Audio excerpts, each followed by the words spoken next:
নমস্কার শিক্ষার্থী বন্ধুরা, তোমরা দেখছো পাঠশালা টিউটোরিয়াল। আজকে আমরা দশম শ্রেণীর চতুর্থ অধ্যায়ের সংঘবদ্ধতার গোড়ার কথা এই অধ্যায়টি সম্পর্কে আলোচনা করব। প্রথমেই বলি, যারা নতুন অবশ্যই আমার চ্যানেলটিকে সাবস্ক্রাইব করবে। পুরনোদের বলবো, যদি ভালো লাগে ভিডিওগুলো তাহলে লাইক করবে, শেয়ার করবে এবং প্রয়োজন হলে কমেন্ট বক্সে কমেন্টে জানাবে। আমরা চলে আসি মূল টপিকে। আমাদের আজকের আলোচনার বিষয় সিপাহী বিদ্রোহ বা মহাবিদ্রোহ বা জাতীয় বিদ্রোহ। আমরা জানি দীর্ঘ 200 বছরে শাসন, শোষণ, অন্যায়, অত্যাচার, অবিচারের অবস্থান ইংরেজ সরকারের শাসন ব্যবস্থা। 1757 খ্রিস্টাব্দে পলাশীর প্রান্তরে যুদ্ধের মধ্য দিয়ে ভারতবর্ষের যে স্বাধীনতার সূর্য অস্তমিত হয়, দীর্ঘ 100 বছর 1757 পরবর্তী সময় থেকে 100 বছর 1857 পর্যন্ত ভারতের মানুষ ঘুমিয়েছিল, প্রায় তন্দ্রাচ্ছন্ন অবস্থায় ছিল। ঐতিহাসিকরা বলছেন একটা ফাইনাল ম্যাচ হওয়ার আগে যেমন অনেকগুলো ট্রায়াল ম্যাচ হয়ে যায়, সেই রকম ভারতের মানুষ কিন্তু এই মধ্যবর্তী পর্যায়ে সাঁওতাল বিদ্রোহ, ফরাজি আন্দোলন, ওয়াহাবি আন্দোলন, এইগুলোর মধ্য দিয়ে যেন ট্রায়াল ম্যাচের পর্বের মধ্য দিয়ে গেছে। সেই কাঙ্ক্ষিত দিনটি আসে আমাদের 1857 খ্রিস্টাব্দে 29শে মার্চ। আমরা জানি যে ঠিক 100 বছরের মাথায় মঙ্গল পাণ্ডের গুলিবর্ষণের মধ্য দিয়ে ভারতের মানুষের প্রথম তন্দ্রাচ্ছন্ন অবস্থার জাগরণ ঘটে। 1857 খ্রিস্টাব্দের 29শে মার্চ ব্যারাকপুরের সেনানিবাসে মঙ্গল পাণ্ডে যখন প্রথম গুলিবর্ষণ করলেন, সেই প্রথম ভারতের স্বাধীনতার অভ্যুত্থান নতুন পর্বে অঙ্কিত হলো। আমরা দেখলাম শুরু হয়ে গেল সিপাহী বিদ্রোহ। অনেকে ঐতিহাসিকরা এই বিদ্রোহকে মহাবিদ্রোহের রূপ দিয়েছেন, কারণ এই বিদ্রোহ কেবল সিপাহীদের মধ্যে সীমাবদ্ধ ছিল না। আপামর ভারতবাসী গর্জে উঠেছিল এই স্বাধীনতা সংগ্রামের লড়াইয়ে, আর তারই অভিপ্রায়ে আমরা দেখতে পাই এর আরেকটি রূপায়ণ দেওয়া হয় জাতীয় বিদ্রোহ। কিন্তু আমরা জানি অনেক ঐতিহাসিক বলছেন যে না, এটা কেবলমাত্র সামন্ত শ্রেণীর মধ্যে কেন্দ্রীভূত ছিল, তাই এটাকে অনেকে জাতীয় বিদ্রোহের রূপ দিয়েছেন। আমরা সেই বিতর্কের আলোচনাগুলো পরে পড়ব। এখন যেটা আমরা আলোচনা আসছি সেটা হচ্ছে সিপাহী বিদ্রোহের যে অভিমুখ এবং তার যে মূল এলাকা, তার প্রকৃত কারণ কেন ঘটলো এবং তার ফলাফলগুলো কি কি, এবং বিশ্ব ইতিহাসের প্রেক্ষাপটে তার কি এফেক্ট ঘটেছিল সেগুলো সম্পর্কে আলোচনা। প্রথমে বলি, ব্যারাকপুরের সেনানিবাসে 1857 29শে মার্চ এই সিপাহী বিদ্রোহ শুরু হলো। প্রকৃত অভ্যুত্থান কিন্তু হয় 1857 10ই মে মিরাটে। আমরা জানি যে এই সিপাহী বিদ্রোহ কেবল হঠাৎ করে যে ঘটে গিয়েছিল তা কিন্তু নয়। মানুষের মনে পুঞ্জীভূত রাগ, ক্ষোভ, আক্রোশ, হতাশা, এই সমস্ত কিছুর বহিঃপ্রকাশ ঘটে সিপাহী বিদ্রোহ বা মহাবিদ্রোহে। এর বেশ কয়েকটি কারণ ছিল। অনেকগুলো কারণের মধ্যে অন্যতম বেশ কয়েকটি গুরুত্বপূর্ণ কারণ আমরা নোটস লেখার জন্য পয়েন্ট আউট করে আলোচনা করব। প্রথমে বলি, সিপাহী বিদ্রোহের প্রধান যেটি কারণ সেটা হচ্ছে সামরিক কারণ। সামরিক মানে তোমরা বুঝতেই পারছো যে সেনাবাহিনীদের মধ্যে যে ক্ষোভ, সেই সামরিক কারণ কি, এর অনেকগুলো ভাগ রয়েছে। প্রথমত সিপাহীদের মধ্যে অসন্তোষ। কিসে কিসে অসন্তোষ ছিল? তাদের বেতনে বৈষম্য ছিল। একজন ইংরেজ সিপাহী যে বেতন পেতেন, একজন ভারতীয় সিপাহী সে একই কাজ করে অনেক কম বেতন পেতেন। এছাড়া খাদ্যে বৈষম্য ছিল। ভারতীয় সিপাহীদের নিম্নমানের খাবার দেওয়া হতো ইংরেজ সিপাহীদের তুলনায়। এছাড়া পদোন্নতির অভাব ছিল। ভারতীয় সিপাহীদের পদোন্নতি একেবারেই হতো না। ইংরেজ সিপাহীরা খুব কম কাজ করেও সাফল্যের রেটিং তাদের কম থাকা সত্ত্বেও তারা কিন্তু অনেক পদোন্নতির শীর্ষে পৌঁছে যেতেন। এছাড়া তাদের গুণমানের অভাব ছিল। এমনকি যখন যুদ্ধ হতো সেই পর্বে দেখা যেত সিপাহীদের কিন্তু দুটো ভাগে ভাগ করা হতো, একটা ভারতীয় সিপাহী অঞ্চল আর একটা হচ্ছে আমাদের ইংরেজ সিপাহীদের জন্য। যুদ্ধের প্রথম সারিতে ভারতীয় সিপাহীদের রাখা হতো, ইংরেজ সিপাহীরা কিন্তু পিছনের সারিতে থাকতো। এগুলো কিন্তু ভারতীয় সিপাহীদের মনের মধ্যে ক্ষোভ দানা বাঁধে এবং সেই পুঞ্জীভূত ক্ষোভের বহিঃপ্রকাশ একটা সময় আমরা দেখি এই মহাবিদ্রোহ বা সিপাহী বিদ্রোহ। দ্বিতীয় যে কারণটি ছিল সেটি হচ্ছে অর্থনৈতিক কারণ। আমরা দেখি যে অর্থনৈতিক দিক দিয়েও ভারতবর্ষের বিস্তীর্ণ অঞ্চল কিন্তু ইংরেজ শাসনের অপশাসনে পিছিয়ে পড়েছিল। অর্থনৈতিক দুরবস্থা ভারতবর্ষকে গ্রাস করে ফেলে এবং তারই চূড়ান্ত পরিণতি আমরা দেখতে পাই এই সিপাহী বিদ্রোহ বা মহাবিদ্রোহ। এই মহাবিদ্রোহ সংগঠিত হওয়ার পেছনে একটি সামাজিক কারণ ছিল। সামাজিক কারণ কি? বৈষম্য।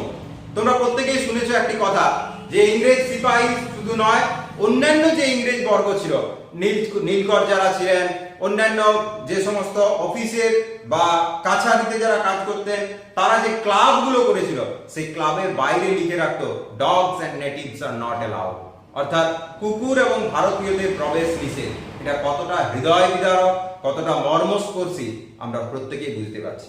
ফলে স্বাভাবিকভাবে এই সামাজিক বৈষম্য ভারতীয়দের মধ্যে কিন্তু একটা চরম ক্ষোভ সৃষ্টি করে। এই পর্বে আরেকটি গুরুত্বপূর্ণ কারণ ছিল রাজনৈতিক কারণ। আমরা দেখি ইতিমধ্যে বিভিন্ন এলাকা যেগুলো ইংরেজ সরকার গ্রাস করার পরিকল্পনা নিয়েছিল তার দুটো প্ল্যানিং ছিল। আমরা দেখি একটি হচ্ছে অধীনতামূলক মিত্রতা নীতি, আর একটি হচ্ছে সত্ত্ব বিলোপ নীতি। এই দুটি নীতির মাধ্যমে সিপাহীরা শুধু নয়, আমাদের বিস্তীর্ণ প্রদেশে বিভিন্ন এলাকায় আমরা দেখতে পাচ্ছি যে তারা কিন্তু রাজাদের যে রাজ্যপাট সেগুলো গ্রাস করে নেয়। যে সমস্ত সামন্তরা ছিল তাদের রাজ্যপাটগুলো গ্রাস করে নেওয়া হয়। শুধু এটিই নয়, এর পেছনে ছিল আরেকটি গুরুত্বপূর্ণ কারণ, ধর্মীয় কারণ। আমরা জানি যে ভারতবর্ষ ছিল বহু প্রাচীন কাল থেকে বিভিন্ন ধর্মমতের এক মহামিলন ক্ষেত্র, কিন্তু ইংরেজরা আসার পর থেকে একটি মাত্র ধর্মকে, খ্রিস্টান ধর্মকে ভারতে প্রচারিত করার একটি অন্যতম লক্ষ্য নিয়ে দাঁড়িয়েছিল এবং যারই ফলশ্রুতিতে হিন্দু মুসলমান আপামর জনসাধারণ কিন্তু খেপে যায় এবং তারই বহিঃপ্রকাশ ঘটে মহাবিদ্রোহ। কিন্তু এত সব কারণের পরেও মূল যে কারণটি আমাদের কাছে ধরা দেয়, যেটি সব থেকে গুরুত্বপূর্ণ, ভাইটাল হয়ে দাঁড়ায় সেই পর্বে এবং যেটি বলা যায় আমাদের অগ্নিস্ফুলিঙ্গে ঘৃতাহুতি দেয়, সেটি হচ্ছে প্রত্যক্ষ কারণ। আমরা জানি যে সিপাহী বিদ্রোহ সংগঠিত হওয়ার প্রাক লগ্নে ব্রিটিশ সরকার একটি রাইফেল চালু করে, যে রাইফেলটি ছিল এনফিল্ড রাইফেল, যার টোটাটা দাঁতে ছিঁড়ে লাগাতে হতো। সেই সময় প্রচলিত হয় যে এই টোটাটা নাকি গরু এবং শুকরের চর্বি দ্বারা নির্মিত। ফলে ভারতীয় সিপাহীরা সেই টোটা ব্যবহারে অস্বীকার করে এবং তারই ফলশ্রুতিতে মঙ্গল পাণ্ডে 1757 29 মার্চ ব্যারাকপুরের সেনানিবাসে গুলিবর্ষণ শুরু করে। আমরা জানি এরপরে মিরাটে 1757 10 মে প্রকৃত অভ্যুত্থান শুরু হয়। সিপাহীরা দিল্লি অভিমুখে যাত্রা করে। 11 মে তারা দিল্লি দখল করে নেয়। এরপর তারা আজমগড়, রোহিলাখন্ড, ঝাঁসি, বেনারস, কানপুর, লখনৌ, গোয়ালিয়র এই এলাকাগুলো কিন্তু তারা দখল করতে শুরু করে। আমরা দেখলাম সিপাহী বিদ্রোহে নেতৃত্ব দিতে এগিয়ে এলেন অনেক ব্যক্তিত্ব। একের পর এক সামন্ত প্রভু থেকে শুরু করে বিভিন্ন রাজা যারা রাজ্যপাট হারিয়েছে প্রত্যেকে এতে সামিল হলেন সাধারণ মানুষ যারা শোষিত, বঞ্চিত, নিপীড়িত, সেই মানুষরা কিন্তু এই বিদ্রোহে সামিল হয়েছে। তাদের মধ্যে নেতৃত্ব দিতে এসেছে তাতিয়া টোপি, নানা সাহেব, লক্ষ্মীবাই, ভগৎ খান, কুনওয়ার সিং এরা। কিন্তু আমরা দেখলাম এই বিদ্রোহ অচিরে অবদমিত হলো। ভারতীয়দের আশা আকাঙ্ক্ষায় জল ঢেলে দিল এই বিদ্রোহের স্তিমিত করা। আমরা দেখলাম এই বিদ্রোহ নানা কারণে ব্যর্থ হয়ে যায়। কি কি কারণ? প্রথমত পরিকল্পনার অভাব, অবশ্যই বলতে পারি। কারণ আমরা জানি যে ব্রিটিশ ঔপনিবেশিক শাসনকালে যে প্ল্যানিং তারা নিয়েছিল যুদ্ধ পরিকল্পনার জন্য, ভারতীয় সিপাহীদের ক্ষেত্রে সেই পরিকল্পনা ছিল না। দ্বিতীয়ত এখানে যোগ্য কোনো নেতৃত্ব তাদের ছিল না। সিপাহীদের এই নেতৃত্ব দানের ক্ষেত্রে গুরুত্বপূর্ণ অভাব আমরা দেখতে পাই। তাছাড়া তাদের মধ্যে একটা কমিউনিকেশন গ্যাপ ছিল, যোগাযোগের অভাব ছিল। আজকের মতো এত যোগাযোগ ব্যবস্থা উন্নত ছিল না। সেই সময় এই ভারতবর্ষের বিস্তীর্ণ প্রদেশে বিদ্রোহকে পরিচালিত করার মতো যোগাযোগ ব্যবস্থা তাদের মধ্যে না থাকার ফলে আমরা দেখতে পাই অচিরেই কিন্তু এই বিদ্রোহ স্তিমিত হয়ে যায়। এছাড়া সর্বোপরি যে গুরুত্বপূর্ণ কারণটি ছিল সেটি হচ্ছে ইংরেজদের কূট কৌশল। ইংরেজ সরকার তার কূট চক্রীর মাধ্যমে, ব্রিটিশ সরকার প্ল্যান করে তার বিভিন্ন ক্ষেত্রে পরিকল্পনার মাধ্যমে ভারতবর্ষের মাটিতে সংগঠিত হওয়া এত বড় লড়াই বা এত বড় বিদ্রোহকে শেষ পর্যন্ত অবদমিত করে। ভারতের মাটি থেকে সিপাহী বিদ্রোহ বা মহাবিদ্রোহ বা জাতীয় বিদ্রোহের অভ্যুত্থান স্তিমিত হয়ে যায়।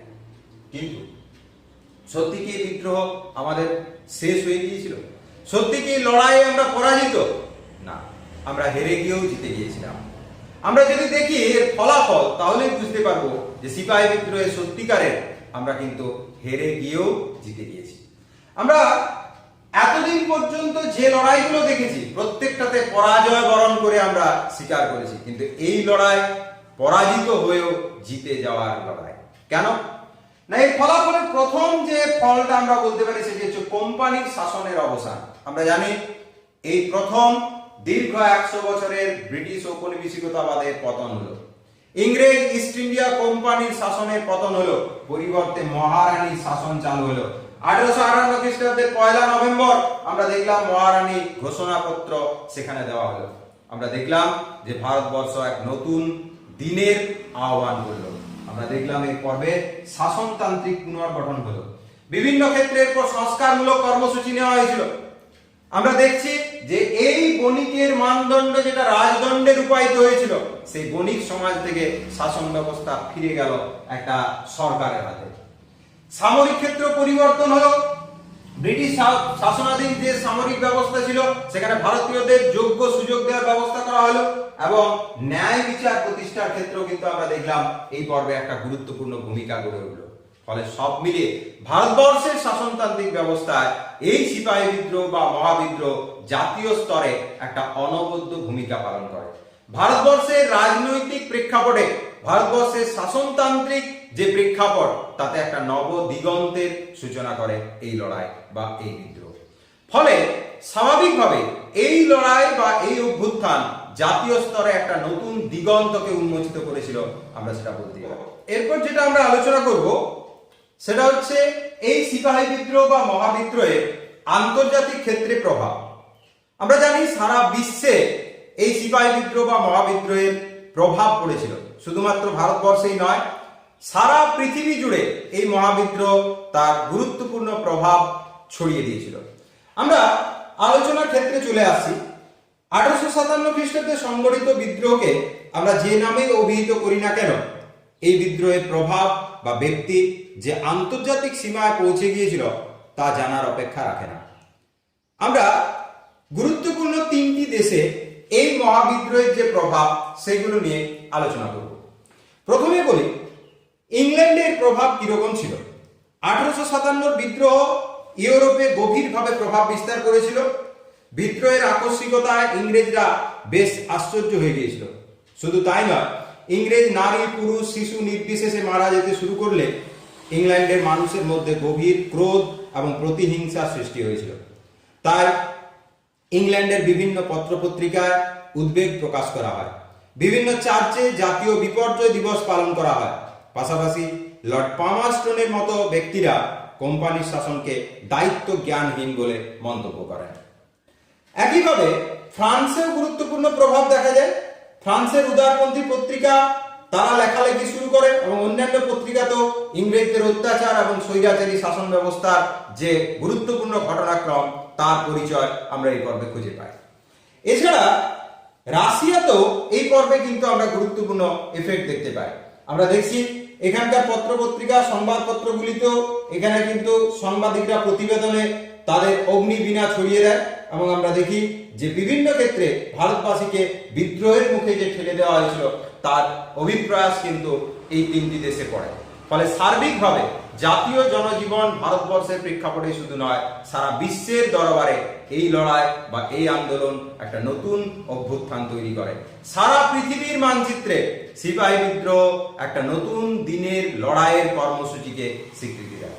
ফলে সার্বিকভাবে এই লড়াই কিন্তু সারা পৃথিবীর জনজীবনের প্রেক্ষাপটে একটি আলাদা বাতাবরণের পথকে প্রশস্ত করে। আজকের পাঠ আমাদের এই পর্যন্তই। পরবর্তী ক্লাসে দেখা হবে এই পর্বের দ্বিতীয় যে পাঠটি রয়েছে সেটি।